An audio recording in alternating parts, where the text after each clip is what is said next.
Hello friends, welcome to Come Academy Online. Come today, lead tomorrow. तो हमारा आज का टॉपिक है प्राइम फैक्टर्स।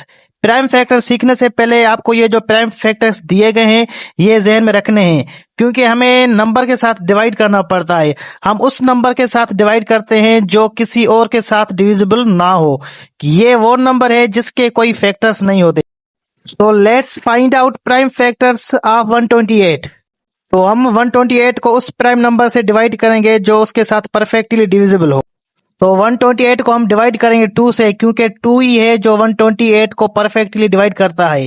तो जब हम 128 को 2 से डिवाइड करेंगे तो उसका आंसर आएगा 64। अब हम 64 को फिर से डिवाइड करेंगे 2 से, 64 को डिवाइड करेंगे 2 से तो उसका आंसर आएगा 32। अब हम फिर से डिवाइड करेंगे 32 को 2 से तो उसका आंसर आएगा 16, क्योंकि 2 वही नंबर है जो इसको परफेक्टली डिवाइड करता है।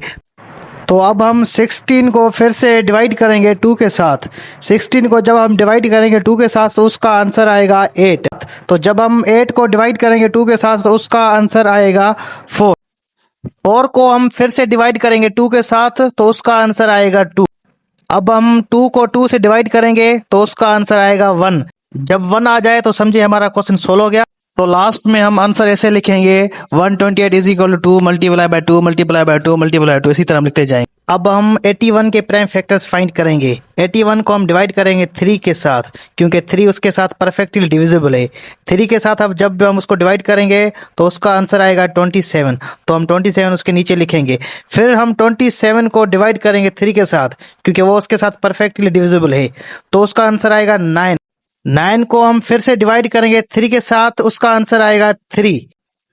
फिर 3 को हम डिवाइड करेंगे 3 के साथ तो उसका आंसर आएगा 1। तो आंसर है 81 is equal to 3 multiply 3 multiply 3 multiply 3। जिस भी नंबर के लास्ट में 0, 2, 4, 6, 8 आ जाए तो उसको आप 2 से डिवाइड करेंगे, क्योंकि 2 is only even prime factors that divides even numbers.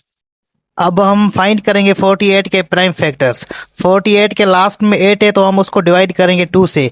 जब 48 को 2 से डिवाइड किया तो उसका आंसर आया 24। तो हमने 24 नीचे लिखा। फिर हम 24 को डिवाइड करेंगे 2 के साथ, क्योंकि उसके लास्ट में है 4। तो जब हम 24 को डिवाइड किए 2 से तो उसका आंसर आया 12। अब हम फिर से डिवाइड करेंगे 12 को 2 के साथ, क्योंकि उसके लास्ट में है 2। तो जब हम 12 को 2 से के साथ डिवाइड करेंगे तो उसका आंसर आया 6। 6 को डिवाइड करेंगे हम फिर से 2 के साथ तो उसका आंसर आया 3।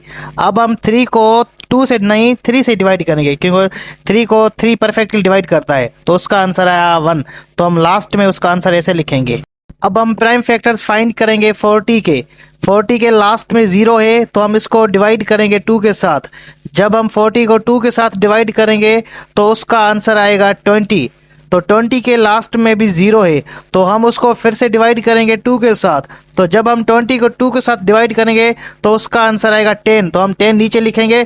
फिर भी 10 के लास्ट में 0 है तो हम उस 10 को डिवाइड करेंगे 2 के साथ तो उसका आंसर आएगा 5। अब हम 5 को 5 के साथ डिवाइड करेंगे तो उसका आंसर आएगा 1। तो हम लास्ट में उसका आंसर ऐसे लिखेंगे 40 is equal to 2 multiply by 2 multiply by 2 multiply by 5। तो ये हमारा आंसर हो गया 40 के प्राइम फैक्टर्स। अब हम फाइंड करेंगे प्राइम फैक्टर्स 27 के। 27 को हम डिवाइड करेंगे 3 के साथ। तो जब हम 27 को 3 के साथ डिवाइड करेंगे तो उसका आंसर आएगा 9। हम फिर से 9 को डिवाइड करेंगे 3 के साथ। जब भी हम 9 को 3 के साथ डिवाइड करेंगे तो उसका आंसर आएगा 3। हम लास्ट में 3 को डिवाइड करेंगे 3 के साथ तो उसका आंसर आएगा 1। तो 1 आ गया तो हम उसके प्राइम फैक्टर ऐसे लिखेंगे 27 is equal to 3 multiply by 3 multiply by 3। तो ये हो गए प्राइम फैक्टर्स ऑफ 27। अब हम प्राइम फैक्टर्स फाइंड करेंगे 169 के साथ। 169 को हम डिवाइड करेंगे 13 के साथ। जब भी हम 169 को 13 के साथ डिवाइड करेंगे तो उसका आंसर आएगा 13, क्योंकि 13 ही उसको परफेक्टली डिवाइड करता है। तो अब हम 13 को फिर से डिवाइड करेंगे 13 के साथ। तो जब हम 13 को 13 के साथ डिवाइड करेंगे तो उसका आंसर आएगा 1। और let's find out prime factors of 289। तो 289 को हम डिवाइड करेंगे 17 के साथ। जब भी हम 289 को डिवाइड करेंगे 17 के साथ तो उसका आंसर आएगा 17। फिर हम 17 को डिवाइड करेंगे 17 के साथ। जब हम 17 को 70 के साथ डिवाइड करेंगे तो उसका आंसर आएगा 1। तो हमारे क्वेश्चन का आंसर आ गया 289 is equal to 17 multiply by 17। Thank you. For more videos, subscribe our channel.